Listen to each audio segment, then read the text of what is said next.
በስመ አብ ወወልድ ወመንፈስ ቅዱስ አሃዱ አምላክ አሜን። ሰላም ውድ ኦርቶዶክሳውያን፣ እንኳን ለታላቁ ሰማዕት ለኃያሉ የጦር አበጋዝና የክርስቶስ ወዳጅ ለሆነው የቅዱስ መርቆሬዎስ የልደቱ የቅዳሴ ቤቱ መከበርና የድንቅ ተአምራቱ መታሰቢያ ለሆነው ለሐምሌ 25 ዕለት ዓመታዊ ክብረ በዓል በሰላም በጤና ደረሳችሁ አደረሰን። መርቆሬዎስ ማለት የአብ ወዳጅ ማለት ነው። ዳግመኛም የኢየሱስ ክርስቶስ አገልጋይ ማለት ነው። ወላጆቹ አስሊጥ ከምትባል አገር ቢሆኑም እርሱ ግን ተወልዶ ያደገው በሮሜ ከተማ ነው። አያቱና አባቱ ስራቸው አውሬ ማደን ስለነበር አንድ ቀን እንደ ልማዳቸው አውሬ ሲያድኑ ከገጸ ከለባት ወገን የሆኑ ሁለት ወንዶች አግኝተዋቸው የመርቆሬዎስን አያት በሉት። አባቱንም ሊበሉት ሲሉ የታዘዘ መልአክ ከለከላቸው። ዙሪያቸውንም በእሳት አጥሮ ከበባቸው። እነሱም በተቸገሩ ጊዜ ለመርቆሬዎስ አባት ሰገዱለት። በዚያን ጊዜም እግዚአብሔር ፍጥረታቸውን ወደ ገራምነት ለወጠውና እንደ በጎች የዋሆች ሆነው አብረውት ወደ መንደር ገቡ። ከዚያም በኋላ ቅዱስ መርቆሬዎስ ተወለደና ስሙ ፒሉፓዴር ተባለ። የውሻ መልክ ያላቸውን በእርሱ ዘንድ ብዙ ዘመናት ኖሩ። ከዚያም በኋላ ክርስቲያኖች ሆኑ። የቅዱስ መርቆሬዎስም ወላጆች አስቀድመው አረማውያን ነበሩና የክርስትና ጥምቀትን በጸጋ ተቀበሉ። የአባቱን ስም ኖህ እናቱንም ታቦት ብለው ሰየሟቸው። ቀድሞ ፒሉፓዴር የነበረውም ስሙ ተለውጦ መርቆሬዎስ ተባለ። የውሻ መልክ ያላቸው ግን መልአኩ በተገለጠላቸው ጊዜ እንደነገራቸው ለቅዱስ መርቆሬዎስ አባት የሚታዘዙና የሚያገለግሉ ሆኑ። ንጉሱም የመርቆሬዎስን አባትና የውሻ መልክ ያላቸውን ዜናቸውን ሲሰማ ወታደሮቹን ልኮ በፊቱ አቆማቸው። እግዚአብሔርም የቀድሞ ፍጥረታቸውን መልሶላቸው አራዊት አደረጋቸውና ንጉሱን እጅግ አስፈሩት። ንጉሱም የቅዱስ መርቆሬዎስን አባት የአራዊት ተፈጥሯቸውን ያርቅለት ዘንድ ለመነው። የቅዱስ መርቆሬዎስም አባት በለመነ ጊዜ ተፈጥሯቸውን መልሶላቸው ገራሞች ሆኑ። ንጉሱም የመርቆሬዎስን አባት ገዥና የሰራዊቱ አለቃ አድርጎ ሾመው። የውሻ ፊት ያላቸውም አብረውት ያገለግሉ ስለነበር ሁሉም ይፈራው ነበር።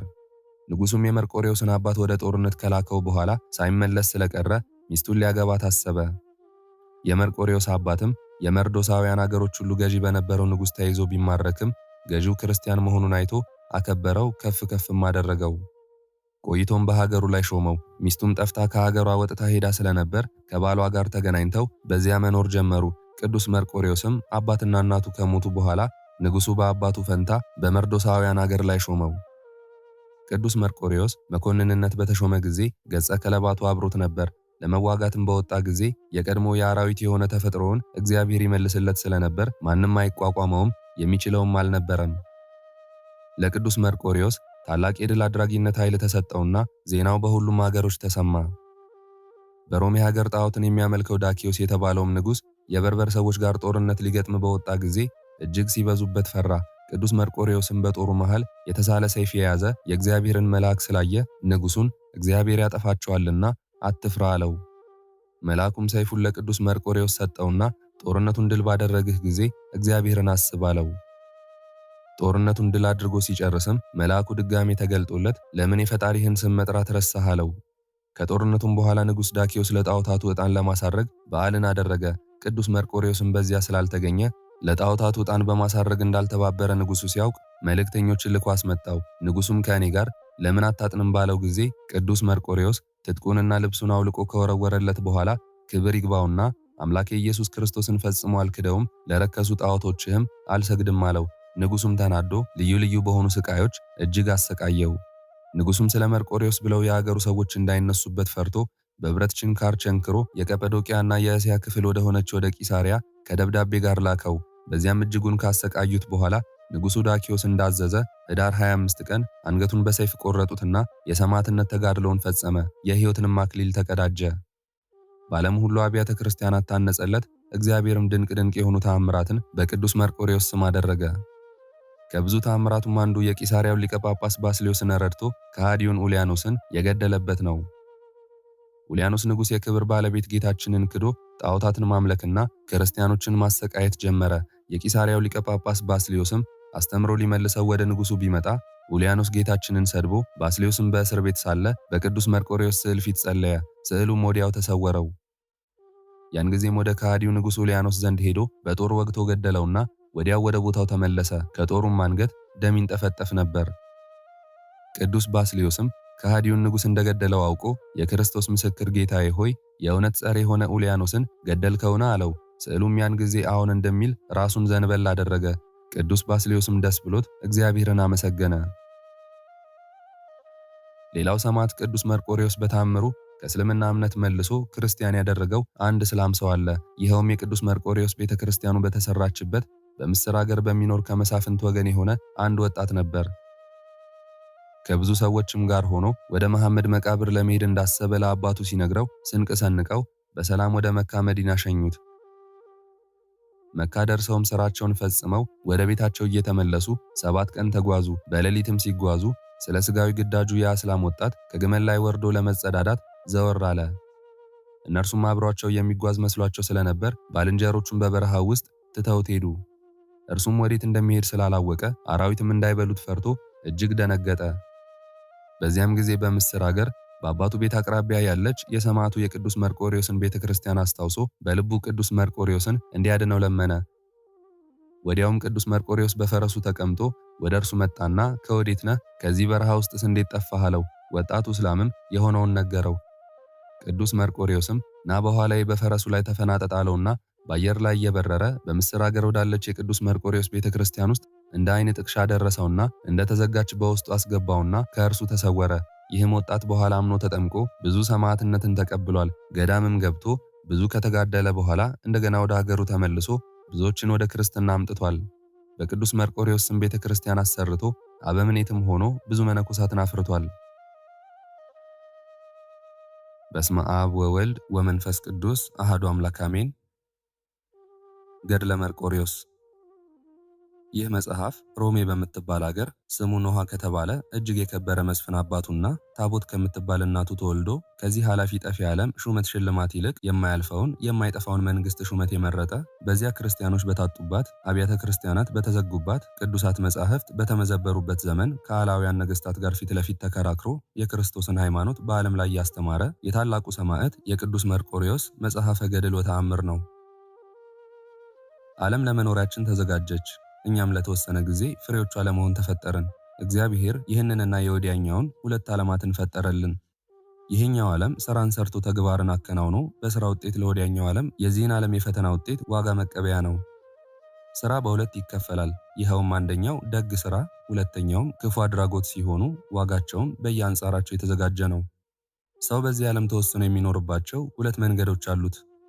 አንደኛው ይህን ዓለም ንቆ በድንግልና ተወስኖ ከአላውያንና ከአረማውያን መካከል ገብቶ ስለ ክርስቶስ አንገትን ለስለት ጀርባን ለግርፋት ሰጥቶ ድልን ተቀዳጅቶ ክብርን ተጎናጽፎ ፍጹም መንግሥተ ሰማያትን መውረስ ሲሆን፣ ሁለተኛው የእግዚአብሔርን ትእዛዝ ጠብቆ አንድ በአንድ ተወስኖ በሰላም የመኖር ግዴታ መኖሩን ተረድቶ በሥራ መጠን ዋጋን መቀበል ናቸው።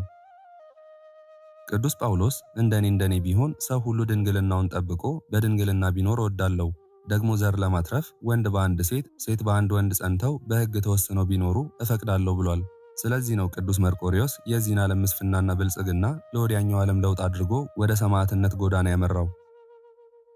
ጌታችን አምላካችን መድኃኒታችን ኢየሱስ ክርስቶስ ሴት ከወለደችው ወንድ ሁሉ ዮሐንስን በመንግሥተ ሰማይ የሚተካከለው የለም ብሎ እንደተናገረ ቅዱስ መርቆሬዎስንም በሰማዕትነት ዓለም የሚወዳደረው እንደሌለ ጌታችን መስክሮለታል። ነቢዩና ንጉሡ ዳዊት ፍልስጤማዊው ጎልያድ በኃያልነቱና በመሳሪያው ታብዮ በእስራኤል ላይ ሲቀልድባቸው በማየቱ አንዳችም ሳያመነታ በእግዚአብሔር ኃይል ግንባሩን በድንጋይ ፈርክሶ በገዛ ሰይፉ ራሱን ቆርጦ ድልን ከማስገኘቱ በላይ ከእስራኤልም ስድብን እንዳራቀ ሁሉ ቅዱስ መርቆሬዎስም ገና 25 ዓመት ያልሞላው ወጣት ሳለ ንጉሥ ዳኪዮስ ከአረም ንጉሥ ጋር በተጣላ ጊዜ መርቆሬዎስ ሰራዊቱን እየመራ ወደ አረም ምድር ሄደና ሰራዊቱን ደመሰሰ። የእግዚአብሔር መልአክ ለመርቆሬዎስ በሕልሙ ሰይፉን ይዞ እየታየው እግዚአብሔር ኃይልንና ድልን እንደሰጠው እየነገረው ከአረም ሰራዊት ብዙዎችን ማረከ፣ ገደለ። የቀሩትንም አሳደዳቸው፣ ፈጽሞም አጠፋቸው። ከዚህ በኋላ ንጉሡ ቅዱስ መርቆሬዎስን ጠርቶ ርስት፣ ጉልት፣ ወርቅና ብር፣ ልብስ፣ ፈረስና በቅሎ፣ ብዙ አሽከሮችንና ሌላ ገንዘብም ሰጠው። በአማካሪዎቹና በመኳንንቱ ላይ በመሳፍንቱና በመንግስቱ ሁሉ ላይ ሾመው። ሁሉም የመርቆሬዎስን ቃል እንዲያከብሩም ትእዛዝ ሰጠ። ከዚህ በኋላ ዳኪዮስና ኡልያኖስ በግዛታችን ውስጥ እስከ ዓለም ዳርቻ ድረስ ትእዛዛችንን ይፈጽሙ ዘንድ ሁሉንም አዘዝን።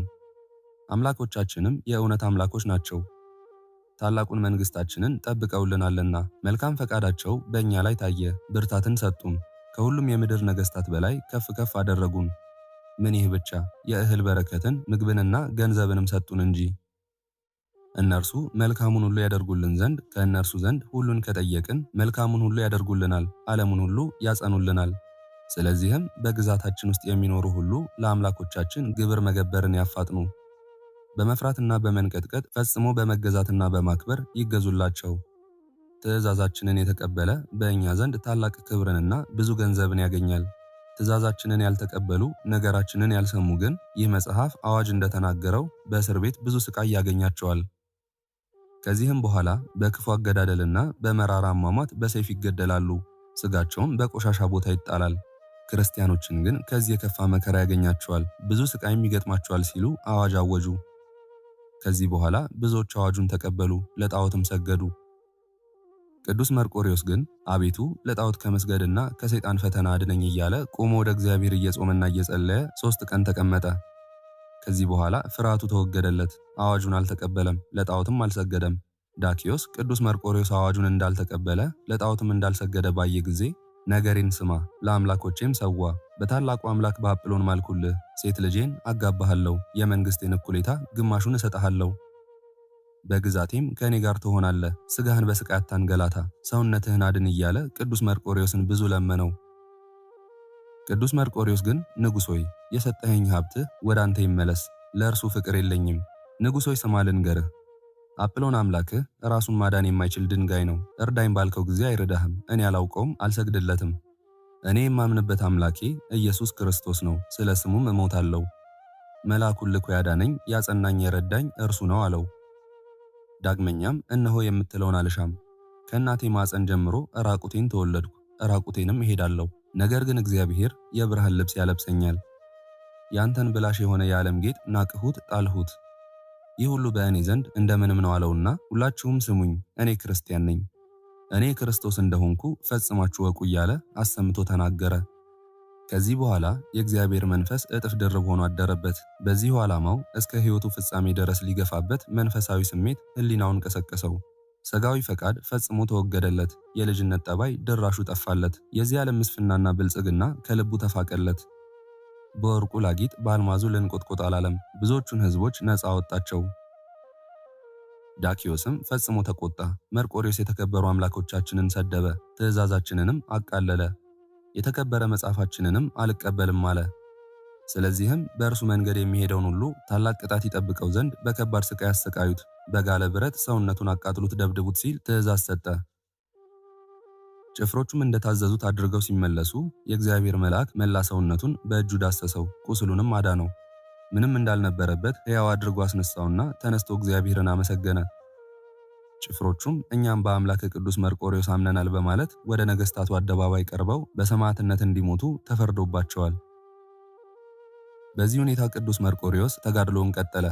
ቅዱስ መርቆሬዎስ ስቃዩን ሁሉ እየታገሰ ያላደረገው ተአምራት፣ በሰውነቱ ላይ ያልደረሰበት ስቃይ አልነበረም። በትንሹ እጁና እግሩን ታስሮ በጨለማ ቤት ተግዟል። በፈረስ ጅራት ታስሮ በየሀገሩ ተጎትቷል። በጦር ተወግቷል። በእሳት ተቃጥሏል። በጋለ ብረት ሰውነቱን ተተኩሷል። በአንገቱ ላይ ድንጋይ ታስሮ ቁልቁል ተሰቅሏል። በሰይፍ ተቀልቷል። ደሙ እንደ ውሃ በምድር ላይ ፈሷል። ሌላም ለጆሮ የሚቀፍ ለዓይን የሚያስጸይፍ ሰውነትን የሚዘገንን ስቃይ ደርሶበታል። እርሱ ግን የማምንበትንና የማመልከውን ጌታዬ አምላኬ ኢየሱስ ክርስቶስን አልክድም፣ ለርኩስ ጣዖትም አልሰግድም እያለ ሰውነቱን እያጽናና ከሚደርስበት ስቃይ የተነሳ የመጨረሻውን የነፍስ እቅታ ታህል እንኳን አሳርፉኝ አላለም። ከዚህ በኋላ ሲያሰቃየው የነበረው ንጉሥ ዳኪዮስ ትንሽ ዘመን ከቆየ በኋላ ታመመ። ሰውነቱም ትል ብቻ ሆነ። ምላሱም ከአፉ ወጥቶ በክፉ አሟሟት ሞተ። የሀገሩን ሕዝብ ግን በክርስቶስ ስም አሳምኖ በስሙና በጸሎቱ የሚተማመኑትን መታሰቢያውንም የሚያደርጉትን ሁሉ እንዲምርለት ከጌታችን ከኢየሱስ ክርስቶስ ቃል ኪዳን ተቀብሎ አንገቱን ለሰይፍ ሰጥቶ ኅዳር 25 ቀን አርፎ የመጨረሻዋን የድል አክሊል ከፈጣሪው ተቀዳጅቷል።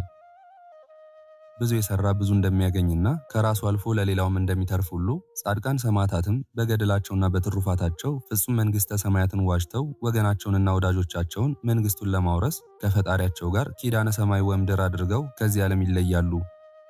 ይህንኑ ቃል ኪዳን መሰረት በማድረግ ጻድቃን ሰማዕታትን ወዳጅ ማድረግ ለክርስቲያኖች አስፈላጊያችን ነው። የቅዱስ መርቆሬዎስ ጸሎትና በረከቱ ከእኛ ጋር ከሁላችንም ጋር ለዘላለሙ ይሁን አሜን። በእውነት ክብርና ምስጋና ይሁን አንድ አምላክ ለሆነ ለአብ ለወልድ ለመንፈስ ቅዱስ ዛሬም ዘወትርም እስከ ዘላለም አሜን። በእውነት የዛሬውን መርሃ ግብር በዚህ መልኩ ጨርሰናል። ዘወትር የምንለቀውን መርሃ ግብር እንድትከታተሉ ሳትሰለቹም እኔንም ይህን ጸሎት የተከታተሉትንም በያላችሁበት በጸሎታችሁ እንድታስቡን በጌታችን በመድኃኒታችን በአምላካችን በኢየሱስ ክርስቶስ ስም እጠይቃለሁ።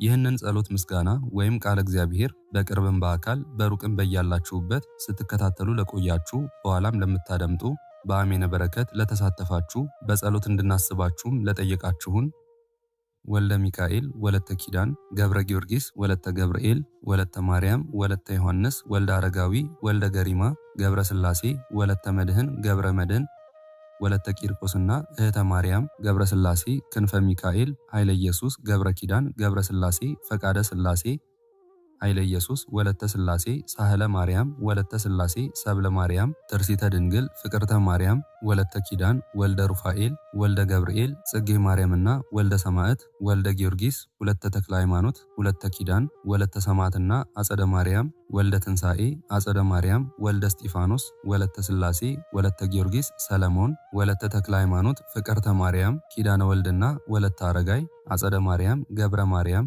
ወለተ ማርያም ወለተ ሥላሴ ፍቅርተ ማርያም ወለተ ኢየሱስ ወለተ ገብርኤል ወልደ ሥላሴ ብርሃነ መስቀል ተክለ ሐዋርያ አጸደ ማርያም ሐና ማርያም ጽጌ ማርያም ወለተ ጻድቅ ወለተ ማርያም ፍሬ ሰንበት ወለተ መድህን እህተ ሚካኤል ወለተ ሚካኤል ክንፈ ሚካኤል እንቁ ሥላሴ ወለተ ሥላሴ ጸጋ ዘአብ ሰይፈ ሚካኤል ወለተ ኢየሱስ ወለተ ሰንበትና ወለተ ጻድቅ ገብረ ሥላሴ ፍቅርተ ማርያምና ወለተ መስቀል ወለተ ኪዳን ሀብተ ማርያም ፍቅረ ሚካኤል ኢዛና ሰላማዊት ራይሻን አበባ ማክዳ ህሩይ ሃኒና ዋእል ኃይለ ገብርኤል ወልደ ሰማዕት ትርሲተ ወልድ ወለተ ማርያም ትርሲተ ወልድ ክንፈ ገብርኤል ወለተ ማርያም አጸደ ማርያም ኃይለ ገብርኤል ገብረ አብ ኃይለ ሚካኤል አስካለ ማርያም አምደ ሚካኤል ወለተ ሚካኤል አመተ ኢየሱስ ወለተ መድህን ወለተ ማርያም ፈቃደ ማርያም አጸደ ማርያም ወለተ ሐና ወለተ ኪዳን በትረ ማርያም ወለተ ሥላሴ እህተ ማርያም ወልደ ገብርኤል ገብረ ጊዮርጊስ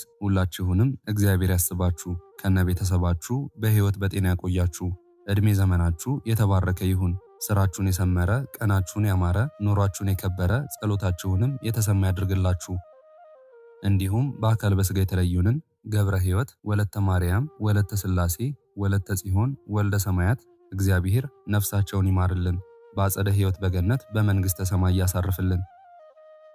እግዚአብሔር አምላካችን እስካሁኗ ሰዓት ጠብቆ ለዚህ ያበቃን የአባቶቻችን አምላክ ልዑል እግዚአብሔር ስሙ ፈጽሞ የተመሰገነ ይሁንልን። እመቤታችን ቅድስት ድንግል ማርያም ዘላለማዊ ስሟ የተወደደ ይሁንልን። ጻድቃን ሰማዕታት፣ ቅዱሳን መላእክት እንደየክብራቸውና እንደየማረጋቸው የከበሩ ይሁኑልን።